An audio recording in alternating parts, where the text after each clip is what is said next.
कैसे हो मेरे हिंदी मीडियम के बच्चों? चल रही है तुम्हारी तैयारी एकदम शानदार। और अब इस सीरीज में जो सुपर 15 की सीरीज है, इसमें मैं आपके 15 दिन में सारे चैप्टर विथ PYQs यानी कि पिछले जितने सालों में जो क्वेश्चंस आए हुए हैं उन सारे क्वेश्चंस को हम सॉल्व करेंगे। और एक बार चैप्टर को क्विक रिवीजन में आपको मैं समझाऊंगा कि उस पार्ट में क्या क्या दिया हुआ है। तो शुरुआत करते हैं सबसे पहले चैप्टर 4 यानी कि कार्बन यौगिक। तो हिंदी मीडियम के बच्चे कई बार सोचते हैं कि ये इंटरनेट के ऊपर जो हिंदी मीडियम का मटेरियल है वो इतना अच्छा अवेलेबल नहीं है। मैं पूरी कोशिश करूंगा कि आपको CBSE की तरह RBSE में जितना भी हिंदी मीडियम का मटेरियल है वो पूरा अच्छी तरीके से प्रोवाइड करूं। और इस वीडियो के नीचे डिस्क्रिप्शन में आपको इस चैप्टर का PDF भी मिलेगा जिस तरीके से मैं आपको पढ़ा रहा हूं। तो चैप्टर है हमारा कार्बन तथा इसके यौगिक। देखो ये चैप्टर आपके वेटेज वाइज देखा जाए एग्जाम में आप लोगों को ध्यान रखना है कि कार्बन चैप्टर 7 नंबर का है और ये मार्क्स मायने रखते हैं 80 नंबर के पेपर में लगभग 10%। तो ध्यान रखना है इस चीज का कि ये चैप्टर जो है वो आपको क्या सिखाएगा और इस चैप्टर में क्या क्या है। तो पहले हमें क्या करना है, 20-25 मिनट में इस चैप्टर को अच्छे से सीख लेना है कि इस चैप्टर में है क्या। और फिर मैं बताऊंगा इस चैप्टर के अंदर आए हुए पिछले सालों में क्वेश्चंस और इस बार आने के जो महत्वपूर्ण प्रश्न है उसको भी हम डिस्कस करेंगे। तो सिंपल सी बात यह है कि कार्बन जो है बहुत ही अजीब सा, और ऐसा लगता है कि केमिस्ट्री का ऐसा चैप्टर है जो अजीब सा लगता है। IUPAC नाम नहीं आ रहे होते हैं, कभी लग रहा है कि इसके अंदर तो रिएक्शंस नहीं आ रही हैं। तो कार्बन चैप्टर को हमें क्या करना है, इजी कर देना है। भाई चैप्टर का मेन हीरो कौन है, कार्बन। तो पहले हम उसी से परिचय करेंगे, मतलब उसी से हाय हेलो करेंगे, भाई है क्या कुल मिलाकर। तो आपका जो ये चैप्टर है, ये चैप्टर 3 पार्ट में डिवाइड है। कितने पार्ट में? देखो जैसा कि मैंने क्या कहा, चैप्टर को हमें आधे घंटे में 20-25 मिनट में सॉल्व करना है। तो चैप्टर को हमें ट्रिक के साथ पढ़ना होगा, यानी कि कार्बन चैप्टर आप ट्रिक से पढ़ोगे तो आपको समझ में आएगा कि अच्छा इसमें ये चीज थी। तो कार्बन जो है वो आपके 3 पार्ट में डिवाइड है। इसका पहला पार्ट जो है उसमें आपको परिचय भी देखने को मिलेगा, उसमें आपको सहसंयोजक बंध जो है उसके बारे में बात चलेगी। इसकी जो सर्वतोमुखी प्रवृत्ति है, बड़ा अजीब सा नाम है सर्वतोमुखी, है ना एक तरीके से। तो सर्वतोमुखी सूरजमुखी की तरह वो इसकी प्रकृति है। तो क्या है, कैसे है। फिर इसके खुद के जो रासायनिक गुणधर्म है उनके बारे में पढ़ना, सही है। दूसरा पार्ट जो है इसका, ये था इसका फर्स्ट पार्ट यानी कि पहला भाग। दूसरे भाग में आपको कार्बन के ही यौगिकों में से एक यौगिक है एथेनॉल और एक यौगिक है एथेनोइक अम्ल, और इसी के बारे में इनके लिए एक तो इनकी आणविक संरचना के बारे में पढ़ना। आणविक संरचना का मतलब क्या होता है कि उसका अणुसूत्र कैसा है, और उनके गुणों के बारे में पढ़ना। अब वो गुण कौन से हो सकते हैं, भौतिक गुणधर्म हो सकते हैं, रासायनिक गुणधर्म हो सकते हैं। भौतिक गुणों का मतलब वो कैसे दिखने में है, उनका गैसीय अवस्था है या ठोस अवस्था है, उन्हें किस प्रकार की गंध है उसमें, है ना। तो ऐसी बातें। और उसके अलावा रासायनिक गुणधर्मों में क्या पढ़ेंगे कि वो किससे अभिक्रिया करके क्या बना सकता है। फिर उसके बाद में अगर हम बात करें तो नंबर 3 पर जो है इस चैप्टर का आखिरी भाग वो है साबुन तथा अपमार्जक। मतलब क्या है कि अब आपको बताएंगे कि साबुन जो है वो क्या होता है, हमें बताएंगे। देखो इतने सालों से साबुन के बारे में देखते आ रहे हैं, यानी साबुन का और हमारा तो दूर दूर तक कोई नाता नहीं है। सर्दियों में नहाते हो क्या तुम लोग? अच्छा नहाते हो, ठीक है।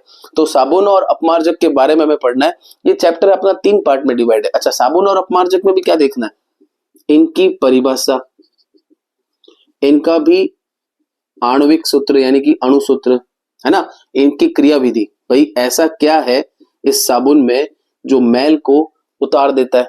आप पानी में एक मैले शर्ट को 10 दिन तक रखोगे तो भी साफ नहीं होगा, लेकिन साबुन लगाते ही साफ। ऐसी साबुन में कौन सी मायावी शक्तियां हैं जो महाभारत के समय से चलती आ रही हैं, तो उन मायावी शक्तियों के बारे में भी हमें पढ़ना है।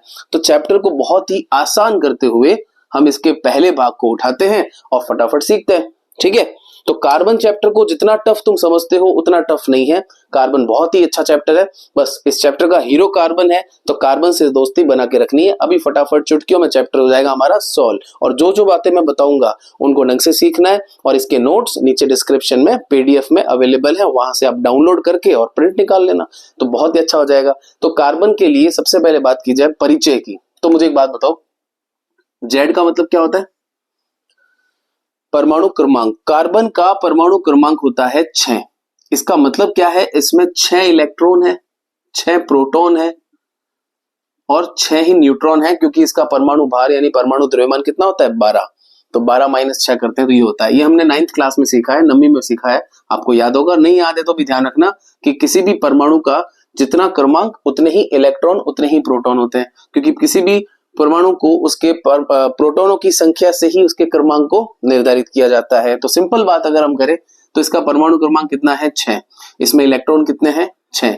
तो इसकी स्ट्रक्चर की अगर बात की जाए तो आप देखो इसके पहले कोष में 2 इलेक्ट्रॉन जा सकते हैं हाईएस्ट, दूसरे कोष में 4 इलेक्ट्रॉन ही बचे, यानी कुल मिलाकर के हमारा जो ये कार्बन है इसके बाहर जो सेल है, बाहर जो कोष है उसको बोलते हैं बाह्यतम कोष यानी कि संयोजी कोष।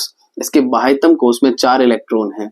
ये चाहता है कि मैं कहीं से 4 इलेक्ट्रॉन ले लूं ताकि मेरा 8 इलेक्ट्रॉन वाला सिस्टम कंप्लीट हो जाए। ये बात तो आपने 9वीं में सीखी है, नहीं सीखी है तो याद रखना है। हर परमाणु की आदत होती है कि या तो वो अपना कोष पूरा करता है या अपने कोष में कितने इलेक्ट्रॉन रखना चाहता है 8। इससे उसको क्या मिलता है, स्थायित्व मिलता है। तो ये चाहता है कि 4 इलेक्ट्रॉन तो बड़े हैं, 4 इलेक्ट्रॉन अपन ले लेते हैं, लेकिन ये 4 इलेक्ट्रॉन जब लेगा तो पूरे परमाणु में 6 पहले से थे, 4 और आगे कितने हो गए 10 इलेक्ट्रॉन इस परमाणु के अंदर स्थायित्व नहीं पाते हैं, क्योंकि ये 4 इलेक्ट्रॉन यहां पर नहीं आ पाएंगे।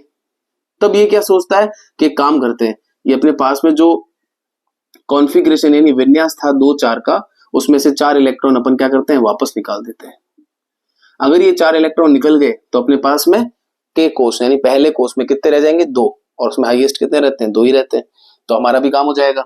लेकिन इस परमाणु का संरचना इतना छोटा है कि ये बाहर वाले अंदर वाला जो नाभिक है वो बाहर वाले इलेक्ट्रॉन पर अपनी पकड़ बना के रखता है, क्योंकि इलेक्ट्रॉन पर कौन सा आवेश होता है माइनस, तो ये इसको क्या करता है खींच के रखता है। इस चक्कर में बेचारा ना तो इलेक्ट्रॉन दे पा रहा है ना इलेक्ट्रॉन ले पा रहा है। अब ऐसे में कार्बन क्या करेगा, तो कार्बन क्या करता है, एक हाइड्रोजन का एक इलेक्ट्रॉन है। देखो हाइड्रोजन हमारे आवर्त सारणी का तत्वों की सारणी का सबसे पहला सदस्य है। इसका परमाणु क्रमांक कितना होता है 1। अब 1 है तो इसके पास इलेक्ट्रॉन भी 1 ही होगा, गरीब आदमी है, यानी हमारे तत्वों की सारणी का ये क्या है एक गरीब आदमी है, तो इसके पास 1 इलेक्ट्रॉन पड़ा है। अब ये अपना 1 इलेक्ट्रॉन लेके आया, इसको पता चला कि यहाँ 1 इलेक्ट्रॉन पड़ा है, तो इसने आकर के यहाँ पर बंद बना लिया। इसको लगा भी 1 इलेक्ट्रॉन मिलते ही मेरा तो घर बस गया। आप लोगों को कुछ प्रॉब्लम है क्या अगर उसका काम हो रहा है तो? अच्छा, इधर से 1 इलेक्ट्रॉन और आया, जैसा कि मैंने पहले भी बताया कि अगर एक गरीब को पता चल जाए 2 गली छोड़ के खाना बट रहा है तो 2-4 गरीब और आ जाते हैं, हमें भी खाना चाहिए। तो यहाँ पर क्या हुआ, 1 हाइड्रोजन और आया, क्या रे हुआ इलेक्ट्रॉन मिल रहा है, तो इसने भी आकर के इलेक्ट्रॉनों से मिलके क्या कर लिया अपना बंद बना लिया, इसने भी बंद बना लिया। ये हाइड्रोजन क्या कर रहा है, ये हाइड्रोजन भी आकर के यहाँ पर बंद बना रहा है। इधर से 1 हाइड्रोजन और आएगा, वो भी क्या कर लेगा बंद बना लेगा। यानी कुल मिलाकर ये कहानी तो अब हो नहीं पा रही थी 4 इलेक्ट्रॉन लेने की और देने की, इसको तो हटाते हैं अपन। अब हमारे पास क्या पता चला हमें कि यहाँ पर हाइड्रोजन आकर के अपना बंद बना रहा है। जब चारों हाइड्रोजन आ जाएंगे तो कार्बन भाएगा कि भाई ऐसी बात है, मेरा इलेक्ट्रॉन तुम ले तो रहे हो लेकिन मैं अपना इलेक्ट्रॉन दे नहीं रहा हूं, मैं अपना इलेक्ट्रॉन साझा कर रहा हूं यानी कि शेयर कर रहा हूं, और हाइड्रोजन को बोल रहा हूं कि भाई अपना अपना इलेक्ट्रॉन मेरे साथ शेयर करो, मैं अपना इलेक्ट्रॉन तुम्हारे साथ शेयर करता हूं। और इस प्रकार इलेक्ट्रॉनों के साझे से, उनकी पार्टनरशिप से जो बंध बनता है उसी बंध को क्या बोलते हैं सहसंयोजक बंध, यानी अब इनके बीच में सहसंयोजक बंध बन गया। तो रासायनिक बंध का ये प्रकार किस तरीके से परिभाषित होगा, अगर कल को क्वेश्चन आ जाए सहसंयोजक बंध किसे कहते हैं, तो आप क्या बोलोगे उसमें, एक ऐसा रासायनिक बंध जिसमें इलेक्ट्रॉनों की साझेदारी होती है, मतलब इलेक्ट्रॉनों का साझा होता है। एक बंध बनाने के लिए 1 इलेक्ट्रॉन इधर से 1 इलेक्ट्रॉन इधर से, यानी एक बंध में 2 इलेक्ट्रॉन होते हैं, तो दोनों परमाणु अपना इलेक्ट्रॉन देकर क्या करेंगे साझा करेंगे, और साझा करने से क्या बन जाएगा बंध बन जाएगा। तो इस प्रकार हम क्या कह सकते हैं कि सहसंयोजक बंध का निर्माण हुआ। अब इस यौगिक को मैं इकट्ठा करके लिखूं तो कैसे लिखूंगा, ऐसे, सही है ना। ये बन गया हमारा मेथेन, इसको बोलते हैं मेथेन। फिर उसके बाद में कार्बन जब इस प्रकार बंध बना लेता है तो ये जो सहसंयोजक बंध होते हैं ये बंध भी 2 तरीके से समझाए जाते हैं। कितने तरीके से, 2 तरीके से। पहला तरीका होता है विषम परमाणुओं में,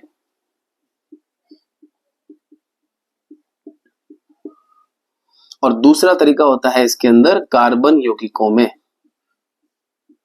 यानी कार्बन में। अब हमारे चैप्टर का हीरो कौन है, दूल्हा कौन है, कार्बन। तो कार्बन को छोड़ के बाकी सारे तत्व क्या होते हैं विषम परमाणु होते हैं। कोई सोच रहा होगा ये विषम परमाणु कहाँ से आ गए। विषम परमाणु का मतलब कार्बन को छोड़ के बाकी सब, एक शादी में जाते हैं तो दूल्हे को छोड़ के सारे बाराती होते हैं, भले वो बुआ है चाहे ताऊजी है, उसको कहते क्या है अपन, बाराती। दूल्हा तो एक ही होता है या दो होगा, दो शादियां हैं तो दो दूल्हे होंगे। यहाँ पर हमारा दूल्हा कौन है, कार्बन।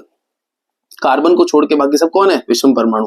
अब आप देखो हाइड्रोजन का एक इलेक्ट्रॉन, इधर से इस हाइड्रोजन का एक इलेक्ट्रॉन, भाई हर बार थोड़ा ना कार्बन आएगा, कभी कभी क्या होता है गरीब गरीब आपस में ही अपना घर बसा लेते हैं। ये लो इधर से इसने इसके साथ शेयरिंग कर ली, दोनों के बीच में इलेक्ट्रॉनों की साझा हो गया, शेयरिंग हो गई।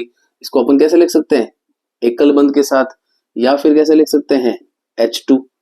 ऐसे ही ऑक्सीजन के पास बाहर वाले कोष में होते हैं 6 इलेक्ट्रॉन, तो 6 तो खुद के होते हैं, 2 इसके साथ साझा कर लिए, इसके खुद के 6 हैं, 2 इसके साथ साझा कर लिए, दो इलेक्ट्रॉनों की शेयरिंग हो रही है, साझा हो रहा है, तो इनके बीच में क्या आता है, द्विबंध, यानी इसको अपन O2 लिख सकते हैं। नाइट्रोजन जो होता है, नाइट्रोजन के पास बाहर होते हैं 5 इलेक्ट्रॉन, 5 खुद के हैं, 3 इसने क्या कर लिए, साझा कर लिए, 3 इसने क्या कर लिए, साझा कर लिए, 3 बंध बन रहे हैं। मतलब इसको हम क्या लिख सकते हैं, N त्रिबंध N, या फिर इसको लिख सकते हैं N2। तो आपने एकल बंध, द्विबंध और त्रिबंध देखा, लेकिन किस में देखा, कार्बन को छोड़ के बाकी परमाणुओं में। कार्बन के अंदर अगर हम देखें तो अगर कार्बन जो है, ये जो आप कार्बन देख रहे हो, अगर इस कार्बन के बीच में 1 इलेक्ट्रॉन का साझा हो रहा है, या फिर 2 इलेक्ट्रॉन का साझा हो रहा है, या फिर 3 इलेक्ट्रॉन का, क्योंकि हमारे कार्बन के बाहर तो कितने होते हैं, 4 इलेक्ट्रॉन होते हैं, तो 2 कार्बन ने 1 इलेक्ट्रॉन का साझा किया तो बाकी उसके 3 फ्री हैं, 2 का साझा किया तो उसके 2 फ्री हैं, इधर से 3 का साझा किया तो इधर से 1 फ्री है। इस प्रकार से जब कार्बन एकल बंध बनाता है तो उसको कहते हैं एल्केन, जब द्विबंध बनाता है तो उसको बोलते हैं एल्कीन, और जब त्रिबंध बनाता है तो उसको बोलते हैं एल्काइन। और इनके अनुलग्न होते हैं, मतलब कि इनको जब यौगिकों में जोड़ा जाता है तो एकल बंध के लिए एन, इसके लिए ईन और इसके लिए आइन, ऐसे हमें अनुलग्न यूज करने पड़ते हैं। ये जो पीछे एन, ईन और आइन होता है ना, इसको हमें यूज करना पड़ता है जब इसके यौगिकों का नाम लिखा जाता है। फिर उसके बाद में एक टॉपिक आता है सर्वतोमुखी प्रवृत्ति, वर्सेटाइल नेचर ऑफ कार्बन, यानी कार्बन के पास ऐसा कौन सा यूनिक गुण है, ऐसी कौन सी खासियत है कि ये हमारे लिए स्पेशल है। इसका पूरा का पूरा चैप्टर है भाई साहब का, देखो आप पूरा चैप्टर कवर करके बैठे हैं, 7 नंबर का, 7 नंबर का, 7 नंबर का, 7 नंबर का चैप्टर है तुम्हारे लिए। तो सर्वतोमुखी प्रवृत्ति क्या हो सकती है, तो पहली प्रवृत्ति याद रखनी है, कल को पूछ रहे 1 नंबर का क्वेश्चन आ सकता है, कार्बन की सर्वतोमुखी प्रवृत्ति समझाइए, वर्सेटाइल नेचर, यूनिक नेचर। तो इसकी पहली प्रवृत्ति आपको याद रखनी है कि कार्बन जो होते हैं वो हमेशा चतुस्संयोजी होते हैं, मतलब कि इनकी संयोजकता कितनी होती है, 4। दूसरा, कार्बन में श्रृंखलन का गुण होता है, श्रृंखलन का मतलब होता है कार्बन की चेन, जैसे एक कार्बन से दूसरा, फिर तीसरा, फिर चौथा, श्रृंखलाएं जुड़ती हैं। तो ये क्या करता है, एक तो 4 संयोजकता रखता है, देखो आप 4 अलग अलग जगहों से जुड़ सकता है, तो इसकी चेन बन सकती है ना। तो पहली प्रवृत्ति क्या होगी इसकी, कि कार्बन जो है वो चतुस्संयोजी है, हालांकि इसकी संरचना भी चतुष्फल की होती है, ठीक है। दूसरा क्या है, श्रृंखलन, इनके अंदर श्रृंखलन का गुण होता है, कार्बन का आकार भी छोटा होता है और श्रृंखलन का गुण होता है, मतलब श्रृंखला बना लेते हैं।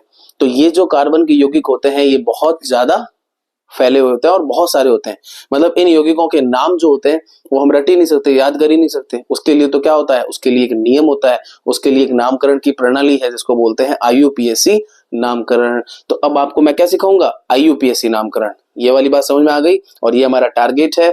हमने परिचय किया, देखो परिचय जरूरी है, शुरुआत में परिचय अगर अच्छा होता है तो चैप्टर अच्छा लगता है। परिचय समझ में आ गया, सहसंयोजक बंध आ गया, सर्वतोमुखी प्रवृत्ति आ गई, फिर आपको रासायनिक गुण और IUPAC नामकरण भी साथ में भी सिखाऊंगा, फिर ये वाली चीजें, चैप्टर खत्म हो जाएगा। तो अब हम बढ़ते हैं किसके साथ में, IUPAC नामकरण के साथ।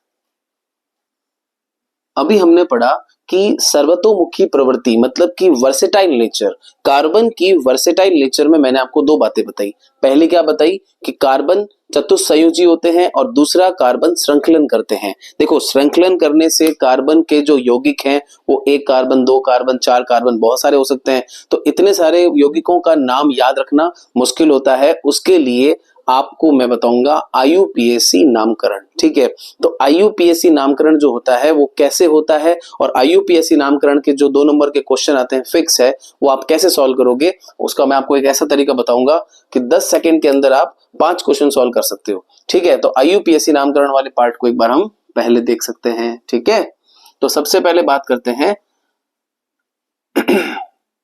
आईयूपीएसी नामकरण मतलब क्या होता है इसका। International union of pure and applied chemistry, ये करके बहुत बड़ी यूनियन है जिसने नामकरण के कुछ नियम बना रखे हैं, और बुक के अंदर वो नियम लिखे हुए अच्छे हैं, बट बच्चे को एकदम से अच्छे से समझ में आ जाए कुछ जरूरी नहीं है। तो मैंने क्या किया, आईयूपीएसी नामकरण को समझाने के लिए अपनी तरफ से उसको क्लासिफाई कर दिया, वर्गीकृत कर दिया, और ऐसी ट्रिक बताऊंगा कि आप आईयूपीएसी नामकरण बहुत अच्छे से करोगे। ठीक है, तो आईयूपीएसी नामकरण को समझना है तो ये 2 प्रकार के यौगिकों को हम कर सकते हैं। एक होते हैं सामान्य यौगिक, यानी कार्बन जब सामान्य यौगिक बनाता है तो उसका नामकरण थोड़ा अलग तरीके से होगा, और एक होते हैं साखित। साखित का मतलब होता है जब उस यौगिक में शाखाएं बन जाती हैं। तो कुल मिलाकर के इसके मैं आपको बताऊंगा टोटल 3 नियम, और इसके बताऊंगा 2, यानी ये वाले 3 यहां भी काम आएंगे, बट इसमें एक्स्ट्रा में इसमें आपके अन्य 2 और नियम होते हैं। टोटल 5 नियम अगर आपने याद कर लिए तो आईयूपीएसी नामकरण आप कर लोगे। सबसे पहला नियम, ठीक है, 1 से 3 तक बता रहा हूं। पहला नियम होता है कार्बन की संख्या कितनी है उस यौगिक में। देखो पहले मैं सारे नियम बता रहा हूं, फिर हम इसके उदाहरण करेंगे तो पता चलेगा कि नियम जो है उनका अनुप्रयोग कैसे होगा, किस प्रकार आईयूपीएसी नामकरण हम कर सकते हैं। 2 नंबर का क्वेश्चन आता है, 3 का भी आ सकता है, ध्यान से देखना है। और जो बच्चे आगे साइंस लेना चाहते हैं उनके लिए तो आईयूपीएसी का ये पूरा चैप्टर ही ऑर्गेनिक केमिस्ट्री का आधार है, तो थोड़ा और ध्यान से देखेंगे। तो कार्बन की संख्या देखना। अब कार्बन की संख्या मतलब किसी कार्बन की यौगिक में 1 कार्बन हो सकता है, 2 हो सकता है, 3 हो सकता है, इस तरीके से 6 तक मैं बता देता हूं। वो तो 10 भी सकते हैं और भी ज्यादा है, लेकिन आपके सिलेबस के हिसाब से 6 तक बात कर लेते हैं। 1 कार्बन के लिए यूज होता है मैथ, वो गणित वाला मैथ नहीं, डरना मत, वैसे गणित बहुत डराती है। फिर उसके बाद 2 कार्बन का है एथ, 3 कार्बन का है प्रोप, 4 कार्बन का है ब्यूट, 5 कार्बन का है पेंट, 6 कार्बन का है हेक्स। इस तरीके से हमने क्या देख लिया, कार्बन के संख्या। दूसरे नंबर पर देखा जाता है कार्बन के अंदर उपस्थित बंध, यानी कि कार्बन का जो सहसंयोजक बंध है उस बंध का प्रकार। बंध का प्रकार यानी एकल बंध है या द्विबंध है या त्रिबंध है। एकल होगा तो उसका अनुलग्न होता है एन, फिर इन और फिर आइन। तीसरे पर देखा जाता है आपके क्रियात्मक समूह। अब आपके सिलेबस में क्रियात्मक समूह कितने हैं, आपके सिलेबस में क्रियात्मक समूह हैं टोटल 4। सबसे पहला है कार्बोक्सिलिक अम्ल, ठीक है। दूसरा है अल्कोहल, तीसरा है एल्डिहाइड, थोड़े अजीब से नाम है बट याद कर लेना, बोलना नहीं है, ज्यादा नहीं है, 2-4 ही है, एल्डिहाइड। और लास्ट में है कीटोन, नाम थोड़े अजीब से है। कार्बोक्सिलिक अम्ल जिसका सूत्र होता है COOH, अल्कोहल इसका होता है OH, एल्डिहाइड इसका होता है CHO, और कीटोन का होता है C डबल बॉन्ड O। हालांकि जो आप ये संरचना देख रहे हो ना, ये संरचना इसमें भी है और इसमें भी है, यानी इसकी खुली संरचना अगर मुझे बनानी है तो वो कैसे बनती है, इस तरीके से। ये जो है इसकी खुली संरचना है, और इसकी खुली संरचना भी ऐसी होती है, बस OH की जगह H आ जाता है। तो खुली संरचना के बारे में बात। फिर हम बात करते हैं कि इनके अनुलग्न। तो कार्बोक्सिलिक अम्ल का अनुलग्न होता है ओइक अम्ल, ऐसे ही अल्कोहल का होता है ऑल, ऐसे ही एल्डिहाइड का होता है एल, इसका मैं यहां पे लिख देता हूं ऑल, इसका होता है ओइक अम्ल, इसका होता है एल, इसका होता है ऑन। ये नाम समझ में आ गया, तो 3 बातें समझ में आ गई। अब चौथी बात क्या है, चौथी बात है शाखा वाली, यानी 1 से 3 तक तो ये नियम है, जैसे ही साकेत यौगिक आएगा, अब तुम सोच रहे हो सर ये साकेत यौगिक क्या होते हैं? साकेत यौगिक का मतलब होता है कि उसमें सीधी सी श्रृंखला चल रही थी और बीच में से यहाँ भी कार्बन आ गया, ऊपर कार्बन आ गया, नीचे कार्बन आ गया, अलग अलग तरीके से। तो ऐसे में दो नियम और आ जाते हैं। चौथा नियम कौन सा हो जाएगा उसमें? चौथे नियम में हम देखेंगे लंबी श्रृंखला का चयन, यानी कि जो श्रृंखला बन रही है उसमें से लंबी श्रृंखला का चयन। और पांचवा नियम जो होता है वो होता है आपके किसका? नामांकन, यानी कार्बन का नामांकन किया जाता है। उसकी भी एक वरीयता होती है। वरीयता का मतलब क्या है कि श्रृंखला हमने चयन तो कर लिया, लेकिन किस कार्बन को कौन सा नंबर देना है, 1 2 3 4 अपन देते हैं ना। अभी उदाहरण दूंगा तब समझ में आएगा, ऐसे हवा में नहीं समझ में आएगा। तो इसके अंदर वरीयता होती है और उस वरीयता में सबसे पहले क्रियात्मक समूह, अगर उसमें क्रियात्मक समूह नहीं है तो फिर दूसरे नंबर पर हम किसको देखेंगे? दूसरे नंबर पर द्विबंध या त्रिबंध। वो भी नहीं है तो हम तीसरे नंबर पर क्या देखेंगे? प्रतिस्थापी समूह। अभी आप लोगों को बिल्कुल नहीं समझ में आ रहा होगा कि ये क्रियात्मक समूह, प्रतिस्थापी समूह, ये सर क्या बोल रहे हैं, लेकिन जैसे मैं इन नियमों को उदाहरण में लेकर समझाऊंगा तब समझ में आ जाएगा, अच्छा ये नियम इस तरीके से लगाए जाते हैं। यानी इन नियमों का उपयोग, इन नियमों का अनुप्रयोग कैसे करते हैं वो चीज मैं आपको बताऊंगा। ध्यान से सुनते रहना, बने रहना, अच्छे से देखते रहना, ठीक है? तो प्रतिस्थापी समूह, और अगर ये भी नहीं है तो फिर वो साकित हो ही नहीं सकता, फिर तो वो एक सामान्य सा है और सामान्य के लिए 3 नियम काफी है। कोई भी श्रृंखला अगर सामान्य है तो ये 3 नियम काफी है, लेकिन अगर उस श्रृंखला में शाखाएं बन जाती हैं तो फिर ये 2 नियम और लगाने पड़ते हैं। अब मैं आता हूं धीरे धीरे इनके उदाहरण पर। एक और चीज बता देता हूं, प्रतिस्थापी समूह जो होता है उसकी भी 2 बातें याद रखनी है आपको। पहली बात क्या याद रखनी है कि प्रतिस्थापी समूह 1 कार्बन का है तो उसको बोलते हैं मैथिल, और अगर वो 2 कार्बन का है तो बोलते हैं एथिल, 3 का है तो प्रोपेल, 4 का है तो ब्यूटेल। इतना आपसे पूछेंगे नहीं, 2 याद रख लो। और अगर ये समूह, प्रतिस्थापी समूह 1 से ज्यादा बार, 2 बार आ रहा है तो उसके लिए लिखा जाता है डाई,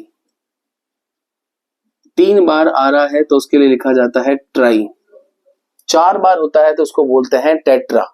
तो कुल मिलाकर के जो नियम मुझे बताने थे वो मैंने सारे बता दिए। अब मैं आपको एक एक करके उदाहरण देता हूं और फिर समझाता हूं कि हुआ क्या, ठीक है?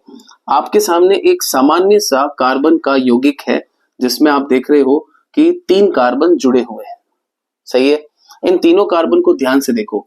इन तीनों कार्बन के साथ जो बंध है, यहां पर एकल बंध है, और एक कार्बन के पास कितने बंध होते हैं? 4 बंध होते हैं। अगर एक बंध यहां पर है तो 3 बंध इसके फ्री हैं। इस कार्बन को देखो, इधर भी एक बंध है, इधर भी एक बंध है, अभी भी इसके दोनों तरफ क्या है? 2 बंध फ्री हैं। इस कार्बन को देखो, कॉर्नर का है तो इसके भी 3 फ्री है। और जब कुछ नहीं होता है तो हमें पता है ना, हमारी आवर्त सारणी का, तत्वों की सारणी का एक गरीब सा तत्व कौन होता है? हाइड्रोजन। उसको बेचारे को जोड़ देते हैं, भाई आजा। और ये भी क्या है? जलील है, बेशरम है, कभी भी जुड़ जाएगा, कभी भी निकल जाएगा। तो जब कुछ नहीं होता है तो हाइड्रोजन जोड़ देते हैं। अब आपके सामने कार्बन का एक बड़ा सा यौगिक आ गया। पहले छोटा सा दिख रहा था, अब एकदम मोंजुली का स्टाइल में आ गया, यूं बिखरा हुआ सा। कितना बड़ा दिख रहा है? 3 कार्बन है और तीनों कार्बन एकल बंध से है। तो ध्यान लगाओ, आपके 3 कार्बन को क्या बोलते हैं? प्रोप।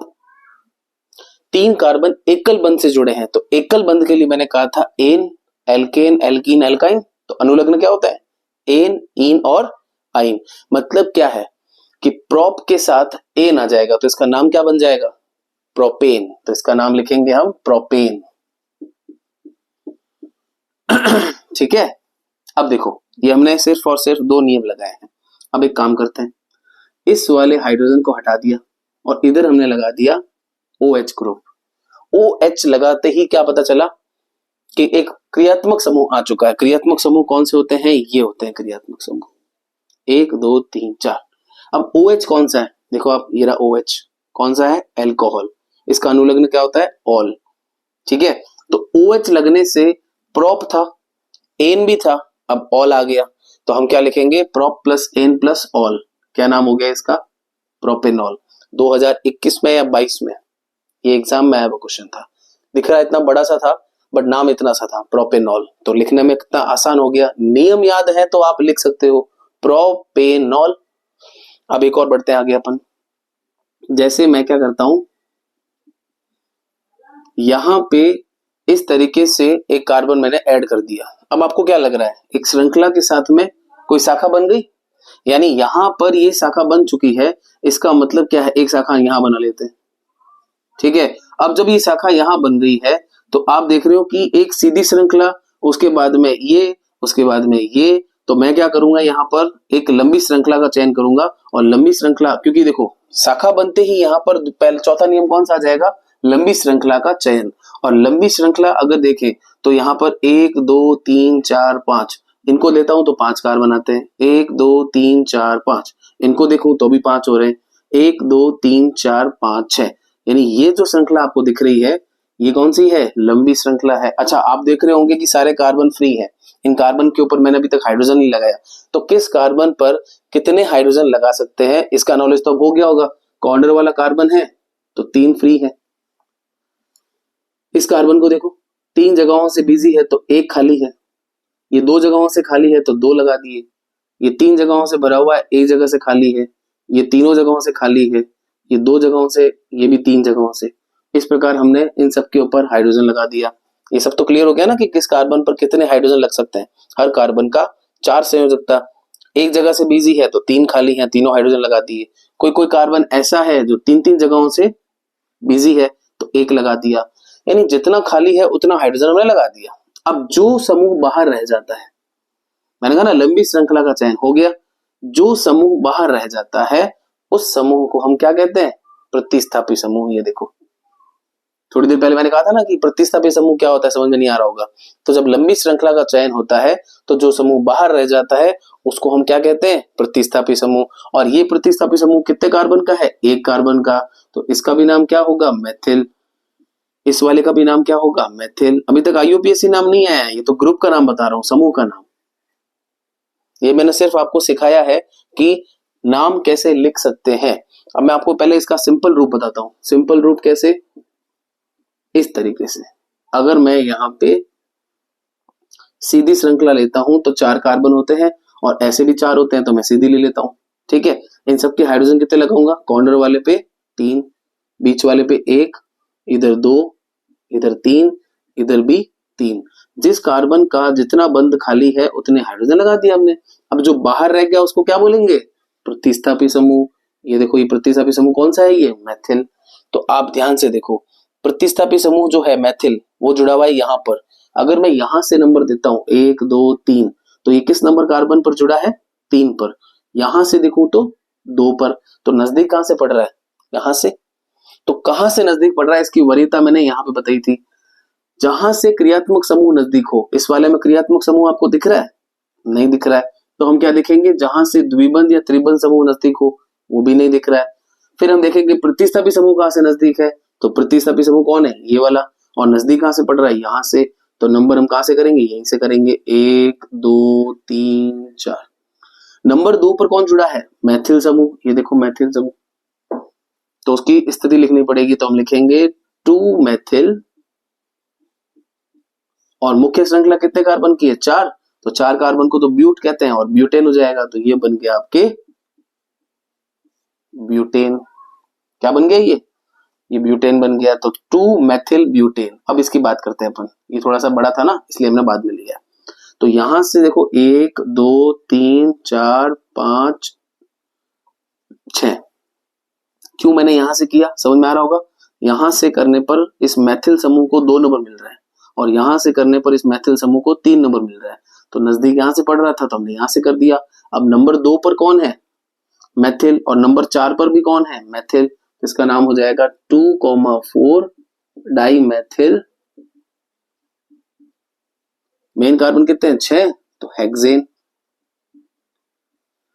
देखो कुल मिलाकर आपके सामने जो है मैंने एक सिंपल सा एग्जांपल देकर के और कुछ रूल्स बताए हैं। आप इसका स्क्रीनशॉट भी ले सकते हैं और ये नीचे पीडीएफ में भी अवेलेबल है, पर आप इसको ढंग से एक बार देखें। अब हम स्टार्ट करते हैं रासायनिक गुणों के बारे में। आईयूपीएसी नामकरण हो गया, तो अब आपको रासायनिक गुण बताए जाएंगे।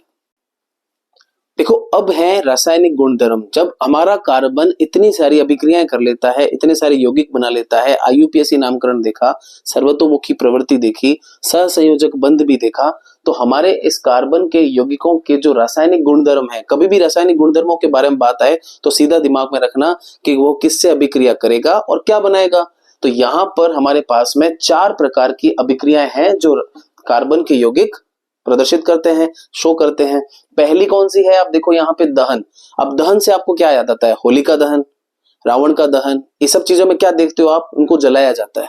यानी कोई भी चीज अगर जल रही है तो जलने के लिए क्या जरूरी है, आप 7वीं 8वीं में पढ़ के आए हैं कि किसी भी चीज का दहन जो होता है उसकी 2 शर्तें होती हैं। पहली शर्त होती है ऑक्सीजन गैस का होना और दूसरी शर्त का मतलब होता है ईंधन का होना। यानी दहन का मतलब कार्बन के यौगिकों को अगर जलाते हैं तो क्या बनेगा, तो कार्बन का कोई भी यौगिक हो, कार्बन के यौगिकों को जलाते ही उसमें से क्या निकलती है, CO2 गैस, और क्या निकलती है, H2O यानी कि जल के अणु, और उसके साथ में प्रकाश ऊर्जा और तापीय ऊर्जा यानी उष्मीय ऊर्जा। यानी कुल मिलाकर ये उष्मीय ऊर्जा निकल रही है। तो ये किस प्रकार की अभिक्रिया हुई है, कमेंट करके जरूर बताना। उसके बाद दहन के बाद ऑक्सीकरण यानी कि ऑक्सीजन का जुड़ना, तो कार्बन की यौगिक ऑक्सीकरण भी शो करते हैं। और संकलन के मतलब क्या होता है, जुड़ाव। संकलन का मतलब होता है चीजों का जुड़ना। यहाँ कौन जुड़ रहा है, हाइड्रोजन। तो इसी अभिक्रिया का दूसरा नाम क्या है, हाइड्रोजनीकरण अभिक्रिया। और चौथी है प्रतिस्थापन। एक एक करके इन अभिक्रियाओं को उदाहरण के साथ अभी समझते हैं, मैदान में लाके पटक पटक के, ताकि ये हमें ना डराए, हम इनको डराए। ठीक है, तो दहन के लिए मैंने क्या कहा, सबसे छोटा सदस्य है मेथेन। इस मेथेन गैस को जब जलाया जाता है तो CO2 प्लस जल प्लस इसके अंदर बनती है उष्मीय ऊर्जा, और उष्मीय ऊर्जा के साथ में प्रकाश। इस प्रकार इस अभिक्रिया में आप देखते हो कि उष्मीय ऊर्जा निकल रही है। तो ये किस प्रकार की रासायनिक अभिक्रिया है, आप कमेंट करके जरूर बताएंगे। लेकिन ये जो चीज देख रहे हो ना आप, ये आपके घरों में होता है। अब तो हमारे घरों में PNG आ गया, पाइप नेचुरल गैस, लेकिन उससे पहले जो सिलेंडर यूज हो रहे थे, अभी भी लोगों के घरों में यूज हो रहे हैं। तो LPG सिलेंडर जो होता है, लिक्विफाइड पेट्रोलियम गैस, उस सिलेंडर का जो मुख्य घटक होता है वो यही होता है, मेथेन गैस। ठीक है, तो दहन का मतलब क्या हो गया, कार्बन यौगिकों का दहन होगा तो ये चीजें फिक्स हैं, हमेशा यही बनती है, कार्बन डाइऑक्साइड, जल, उष्मीय ऊर्जा, प्रकाश। अब कोई भी कार्बन का यौगिक जला दो यही बनेगा। ऑक्सीकरण का मतलब क्या होता है, ऑक्सीकरण का मतलब ऑक्सीजन का जुड़ना। मतलब आपकी बुक में उदाहरण दिया हुआ है, जैसे 2 कार्बन के साथ OH ग्रुप है, मतलब क्या हो गया कि ये एथ प्लस एन प्लस ऑल, जैसे प्रोपेनॉल था तो ये एथेनॉल है, इसका नाम क्या हो जाएगा, एथेनॉल। एथेनॉल का अगर ऑक्सीकरण कर दिया जाए तो ऑक्सीकरण करने के लिए ऑक्सीकारक चाहिए होते हैं। तो या तो लिया जाता है इसके अंदर, ध्यान रखना है बहुत ज्यादा, मोस्ट इंपॉर्टेंट रिएक्शन, या तो क्षारीय KMnO4 पोटेशियम पर मैग्नेट, या फिर अम्लीय K2Cr2O7 पोटेशियम डाइक्रोमेट। इन दोनों में से कोई भी एक नाम याद रख लो। ये क्या होते हैं, ये ऑक्सीकारक होते हैं। ये क्या प्रोवाइड करते हैं, ऑक्सीजन। तो आपका जो एथेनॉल है वो इस तरीके से एथेनोइक अम्ल में बदल जाएगा। क्यों इसको एथेनोइक अम्ल बोला, क्योंकि 2 कार्बन दिख रहे हैं आपको, तो एथ प्लस एन, और पीछे ओइक अम्ल किसका है, कार्बोक्सिलिक अम्ल का अनुलग्न है, तो एथेनोइक अम्ल बन गया। तो ऑक्सीकरण में आपने यह अभिक्रिया पढ़ लेनी है। संकलन की बात करें तो संकलन में जुड़ने का मतलब होता है, और यहाँ पर हाइड्रोजन जुड़ती है, इसलिए इस अभिक्रिया को हाइड्रोजनीकरण भी कहते हैं। अपचयन अभिक्रिया, और उसमें भी अपचायक चाहिए होते हैं। तो ये अभिक्रिया कौन शो करेंगे, तो देखो आप, CH2 डबल बॉन्ड CH2, ये होता है एथीन। अब आप कहोगे सर ये आपने डबल बॉन्ड वाला एग्जाम्पल क्यों लिया, तो मैं आपको बता दूं कि आपके जो ये चैप्टर है उसमें 3 प्रकार के आपने बंधों में पढ़ा, एल्केन, एल्कीन और एल्काइन। यानी ये जो कार्बन और हाइड्रोजन से मिलकर बनने वाले यौगिक होते हैं, इन यौगिकों को बोला जाता है हाइड्रोकार्बन। यानी हाइड्रोकार्बन जो होते हैं वो 2 तरह के होते हैं, एक होते हैं संतृप्त और एक होते हैं असंतृप्त। यानी कि एक होते हैं तृप्त और एक होते हैं असंतृप्त, यानी कि तृप्त नहीं है। तो कार्बन का जो एल्केन है उस एल्केन के तो सारे बंध जुड़े हुए हैं सब जगह पर, क्योंकि वो एकल बंध बना रहा है तो बाकी सब उसके बंध जुड़े हुए हैं। इसका मतलब क्या है कि अब उसमें कोई प्रकार का परमाणु नहीं जुड़ सकता, यानी वो तृप्त हो चुका है।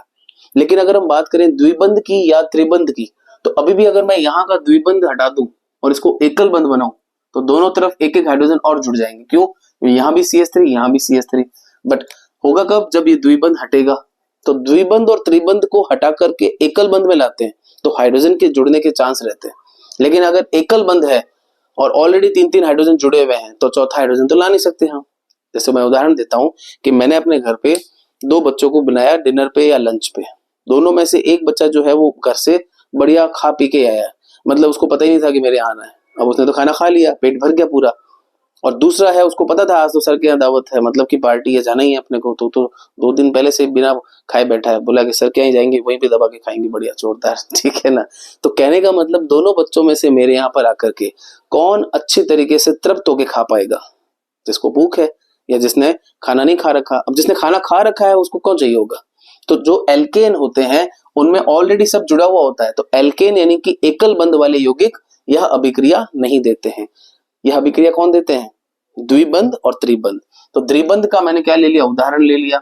और यहां पे भी मुझे क्या लेना पड़ेगा? अपचायक लेना पड़ेगा। और वो अपचायक या तो निकल या प्लेटिनम या पैलेडियम, इन तीनों में से कोई भी एक लोगे तो क्या प्रोवाइड करेंगे? हाइड्रोजन। तो दोनों तरफ एक एक हाइड्रोजन जोड़ने से इनका बंध जो है वो अलग होके एकल बंध से क्या बन जाएगा? द्विबंध से क्या बन जाएगा? एकल बंध। पहले ये एथीन था, अब इसको हम क्या कहेंगे? एथेन। 2 कार्बन है तो एथ और एकल बंध है तो एन, तो एथेन। तो इस तरीके से संकलन अभिक्रिया से हम क्या देखते हैं कि असंतृप्त हाइड्रोकार्बन असंतृप्त हाइड्रोकार्बन संतृप्त हाइड्रोकार्बन में बदल जाते हैं। ये वाले कौन से होते हैं? असंतृप्त। ये वाले कौन से होते हैं? संतृप्त। उसके अलावा आपकी बुक में लिखा हुआ है कि जो वनस्पति घी होता है, यानी कि जो वनस्पति तेल होता है, उसी का हाइड्रोजनीकरण करके वनस्पति घी बनाया जाता है। थोड़ा सस्ता होता है, जैसे हम बोलते हैं डालडा घी वगैरह, तो सस्ता घी होता है क्योंकि उसको बनाया हुआ होता है। तो इस तरीके से उदाहरण इसका भी यही चलता है। प्रतिस्थापन का मतलब क्या होता है? कार्बन के जो यौगिक होते हैं, इन कार्बन के यौगिकों के पास, जैसे इसकी बात करें तो इसके पास कितने हाइड्रोजन है? 4। मतलब ये 4 हाइड्रोजन अलग अलग करके हटाए जाएं तो यहाँ पे कुछ और भी आ सकता है। मतलब अगर मैं इसकी अभिक्रिया करवा देता हूँ क्लोरीन से, तो यहाँ पर आपको उत्पाद में क्या मिलेगा? CH3Cl plus HCl। तुम कहोगे अरे सर क्या हो गया, समझ में नहीं आया। हालांकि अभिक्रिया जो है वो सूर्य के प्रकाश की उपस्थिति में होती है। तो इस अभिक्रिया में हुआ क्या है उसका जुगाड़ देखते हैं। कार्बन जो था वो इस तरीके से कितने हाइड्रोजन से जुड़ा हुआ था? 4। इसमें कौन सी तोड़फोड़ हुई है उसके बारे में बता रहा हूं। तो 4 कार्बन से जुड़ा हुआ था। इसके साथ जुड़ने के लिए कौन आया? क्लोरीन। उसको भी खोल के लिख देते हैं, सारी चीजें खुली गई तो फिर इसको भी खोल देते हैं, ठीक है। इसका हाइड्रोजन और इसका क्लोरीन ये मिलकर के क्या बना देंगे? Hydrogen chloride. और ये क्लोरीन आ जाएगा यहाँ पे। तो 3 हाइड्रोजन तो ऑलरेडी है इसके पास, और एक क्लोरीन आने से क्या बन गया? CH3Cl। और जो HCl निकला था वो ये रहा। तो आपको समझाने के लिए मैंने ये वाला मैकेनिज्म बताया आपको कि हुआ कैसे। कुल मिलाकर ये बन गया। अभी अभिक्रिया चलती रहती है। जैसे CH3Cl को फिर हमने Cl2 से अभिक्रिया करवाई तो ये एक हाइड्रोजन कम होके एक क्लोरीन बढ़ जाएगा और एक हाइड्रोजन और क्लोरीन निकल जाएंगे। फिर ये CH2Cl2 यहां लिख दिया। फिर क्लोरीन की अभिक्रिया से प्रकाश की उपस्थिति इसमें भी है, एक हाइड्रोजन कम हो गया, एक क्लोरीन बढ़ गया। पहले देखो क्लोरीन कितना था? 2, अब कितना हो गया? 3। हाइड्रोजन 2 था तो 1 हो गया, ये बन गया HCl। ऐसे करते करते लास्ट हाइड्रोजन जब बचेगा तो अभिक्रिया वहीं रुक जाएगी और ये बन जाएगा CCl4। अब आगे इसके पास में हाइड्रोजन ही नहीं हटाने के लिए तो कार्बन टेट्राक्लोराइड बन जाएगा। इससे पहले जो चीज बनी है वो है क्लोरोफॉर्म। रुमाल पे डाल के सूंघा देते हैं ना तो इंसान बेहोश हो जाता है, यानी कि ये क्या है? क्लोरोफॉर्म है। वीडियो में बता रहा हूँ, किसी को बताना मत। ये क्लोरोफॉर्म है। ये क्या करता है? बेहोश करने काम आता है, ठीक है। तो कुल मिलाकर के हमारा कार्बन जो है वो 4 प्रकार की अभिक्रियाएं देता है। इनको अच्छे से देख लेना। एरो के ऊपर क्या लिखते हैं? मेरे पास यहाँ जगह नहीं थी इसलिए मैंने रास्ता बदल दिया है, तुम उसको सीधा रखना, ठीक है। तो ये आपके कार्बन चैप्टर का पहला भाग हो गया खत्म। फिर दूसरा और तीसरा भाग तो बहुत ही छोटे हैं। अब हम आते हैं किसके ऊपर? इन्हीं के बने हुए यौगिकों के ऊपर, एथेनॉल और एथेनोइक अम्ल, ठीक है। अब देखो कार्बन जब इतनी सब चीजें कर लेता है तो कार्बन के जो यौगिक होते हैं उसमें से एक यौगिक है एथेनॉल। क्या है ये? एथेनॉल। अब एथेनॉल जो है उसकी अणुसूत्र क्या होता है, उसका भौतिक गुणधर्म क्या होते हैं, उसके रासायनिक गुणधर्म क्या होते हैं, उसके बारे में पढ़ना। और दूसरा मैंने क्या बताया था, दूसरा मैंने बताया था एथेनोइक अम्ल। क्या बताया था, एथेनोइक अम्ल। एथेनॉल की बात कर रहे हैं तो एथेनॉल का देखो 2 कार्बन के साथ में अल्कोहल है, इसके ऊपर 2 हाइड्रोजन, इसके ऊपर 3। अब तो समझ में आ रहा होगा ना कि कार्बन पर हाइड्रोजन क्यों लगाते हैं, ध्यान रखना इस चीज का। 2 कार्बन के साथ OH ग्रुप है, यानी कि यहां पर एथेनॉल जो है उसमें 2 कार्बन के साथ ये एक क्रियात्मक समूह के होने की वजह से एथ प्लस एन प्लस ऑल इसकी संरचना बन गई, है ना। अच्छा, उसके बाद मैंने कहा था कि भौतिक गुणधर्म, देखो दोनों के जो भौतिक गुणधर्म है, भौतिक गुणधर्म क्या होते हैं कि इनका कलर कैसा होता है, या इनका जो कहते हैं ना कि गैसीय अवस्था है या द्रव अवस्था, जैसे अल्कोहल होता है द्रव अवस्था में होता है, गंध कैसी होती है, ये विलयशील होते हैं या नहीं होते हैं। तो बुक में आपके दोनों के पैराग्राफ हैं, वहां से आप पैराग्राफ अच्छे से पढ़ लेना, और मेरे PDF में भी इसके यूजेस लिखे क्या बोलते हैं गुणधर्म लिखे हुए हैं, वो पढ़ लेना। मैं सीधा आपको इनके रासायनिक गुणों के बारे में बता रहा हूं। तो एथेनॉल के जो रासायनिक गुणधर्म है,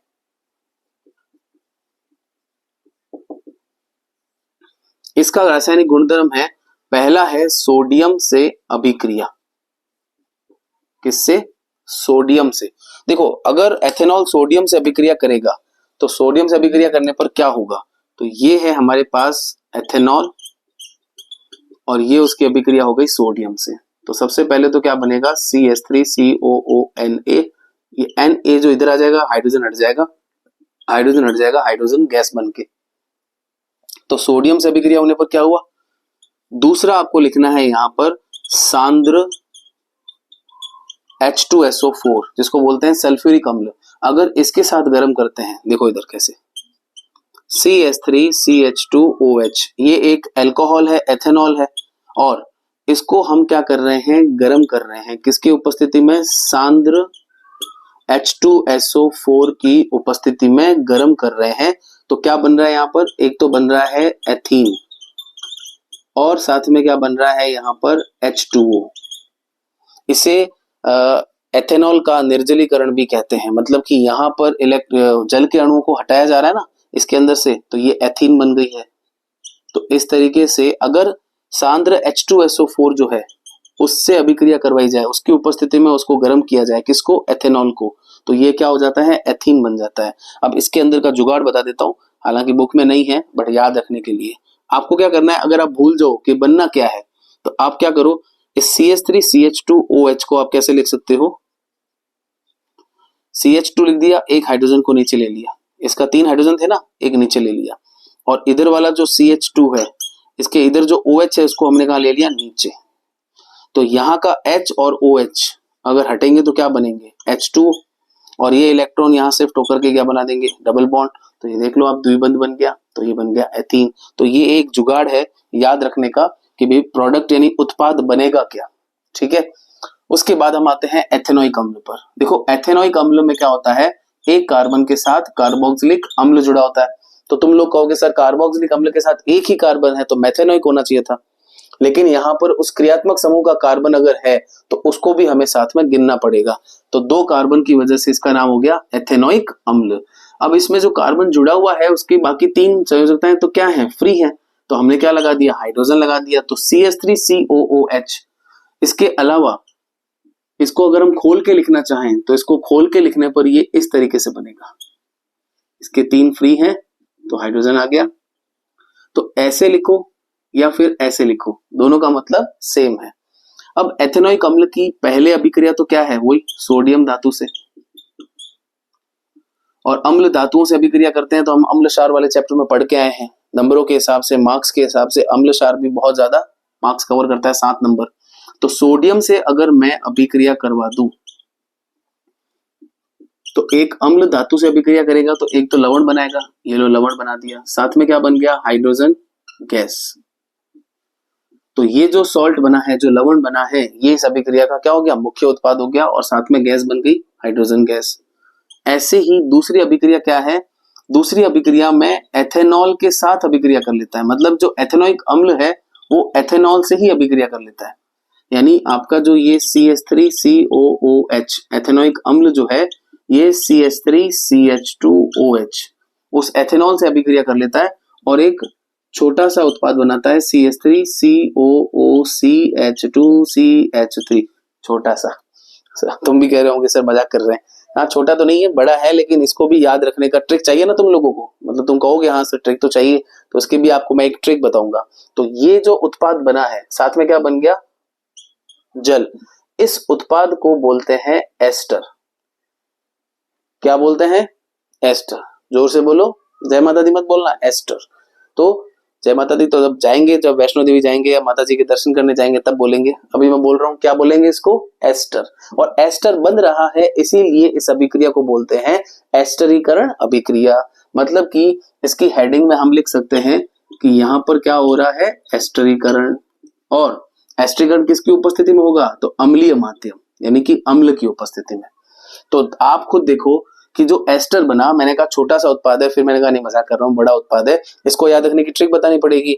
तो आप ट्रिक के लिए याद रख लेना, बुक में ऐसा कुछ नहीं दिया हुआ है, मैं आपको सिर्फ ट्रिक के लिए बता रहा हूँ। आपको क्या करना है, एथेनोइक अम्ल को तो सही से लिख देना है, लेकिन एथेनॉल को घुमा के लिख देना है उल्टा करके, OHCH2CH3। इसका हाइड्रोजन और इसका OH ये दोनों मिलके क्या बन जाएंगे, H2O। और ये पूरा का पूरा समूह यहाँ पे आ जाएगा। देखो आप, CH3COOCH2CH3, यानी ये अगर आप जुड़ गया है तो ये प्रोडक्ट बन गया। तो ये मैंने सिर्फ एक ट्रिक बताई है, इसको बुक में नहीं दिया हुआ, ये सिर्फ एक ट्रिक है ताकि आपको याद रह जाए कि एस्टर का सूत्र है क्या। बड़ा सा सूत्र है, इस तरीके से करेंगे तो याद रह जाएगा। तीसरा, अगर यही एस्टर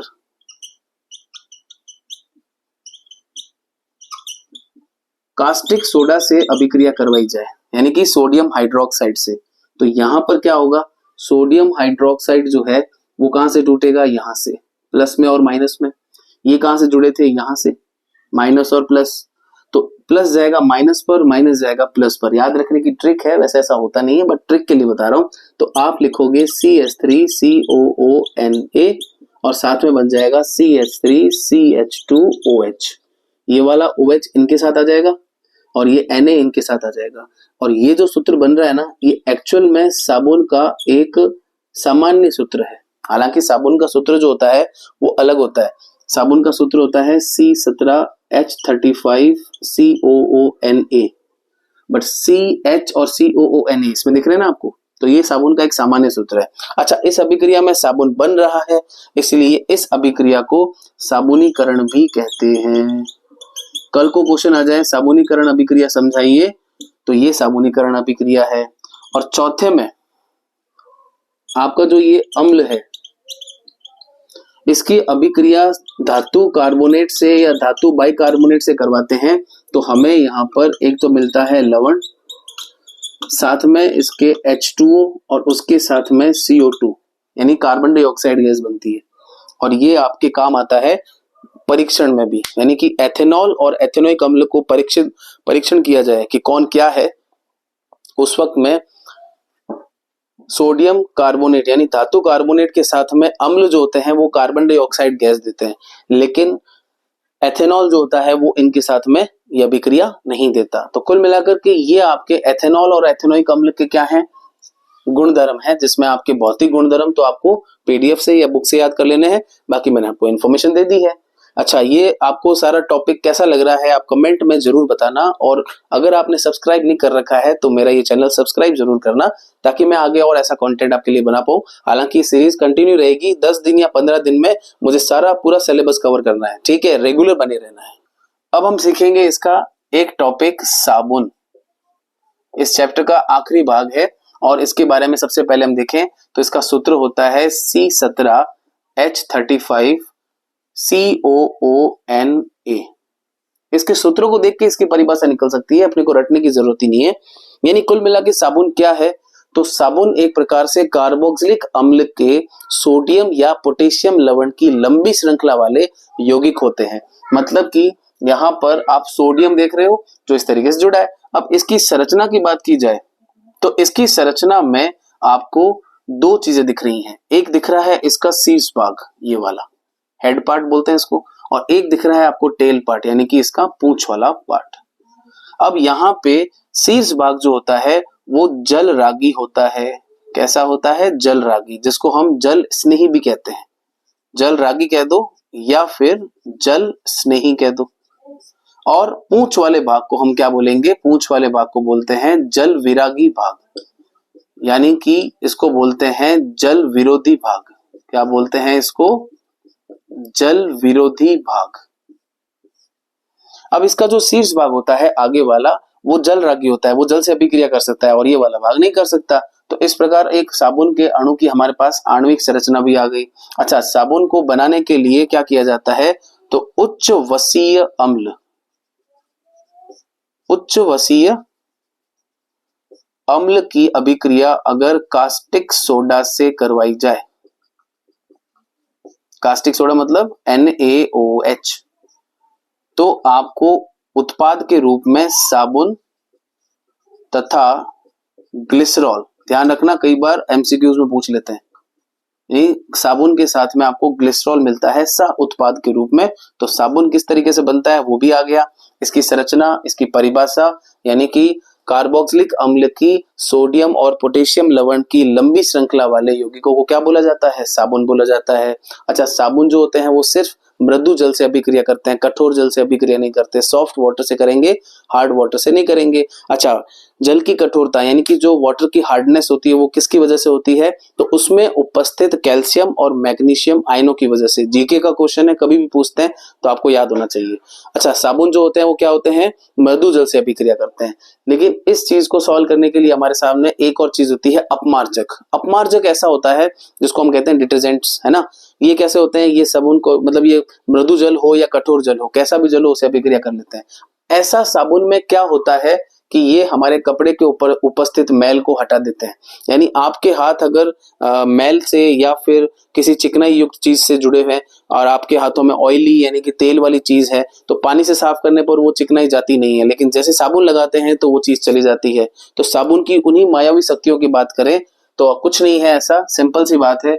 जो मैल होती है वो मैल कैसी होती है? हमारे शरीर से निकला हुआ पसीना जिसमें तेल होता है और बाहर से आने वाली जो डस्ट होती है, धूल, ये दोनों मिलके बनती है मैल, जो हमारे कपड़ों पे लगती है, हमारे शरीर पे लगती है। अगर ऐसा कपड़ा पानी में 10 दिन भी रखें तो भी उसकी मैल जाती नहीं है ना, लेकिन साबुन लगाती चली जाती है। तो साबुन के जो अणु होते हैं ना, ये अणु, मैंने कहा ना ये वाला अणु कौन सा होता है? जल रागी होता है और ये वाला जल विरागी होता है। अब जो जल से विरोध करेगा वो तेल से तो स्नेह करेगा ना, तो ये जो तेल, ये मैल दिख रही है आपको, इसके ऊपर साबुन के अणुओं का इस तरीके से क्या हो जाता है? अटैक। और इस तरीके से जब ये अटैक करते हैं तो एक संरचना बनती है, उस संरचना को बोलते हैं मिसेल संरचना। इसको बोलते हैं मिसेल यौगिक या फिर मिसेल संरचना। और इस मिसेल यौगिक के बनने से आप देखो यहाँ पर ये वाला भाग जो है वो बाहर रह गया और लंबी श्रृंखला वाला भाग अंदर आ गया। ये भाग क्या करेंगे? इस मैल को समझाएंगे और समझा करके उसको कहेंगे भाई चारों तरफ से तेरे को घेर लिया है, तू बाहर आ जा। तो ये चीज यहाँ से बाहर आ जाएगी और हमारा वो कपड़ा जो है वो साफ हो जाएगा। तो कुल मिलाकर मिसेल निर्माण हो या फिर उसकी परिभाषा हो या आणविक संरचना हो, ये सब समझ में आ गया। एक टॉपिक है हमारे चैप्टर का सबसे लास्ट टॉपिक, अपमार्जक। ये एक्चुअली में क्या होते हैं? सोडियम लवण होते हैं। ये किसके? सोडियम लवण होते हैं। किसके? Benzene sulphonic acid.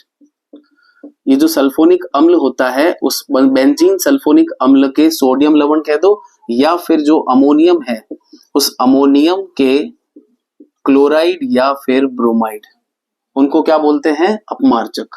पहली बात। दूसरी बात, इसके लिए हमने कहा था कि सिर्फ मृदु जल से अभिक्रिया करते हैं। ये क्या करते हैं? मृदु तथा कठोर दोनों ही प्रकार के जल से अभिक्रिया कर लेते हैं।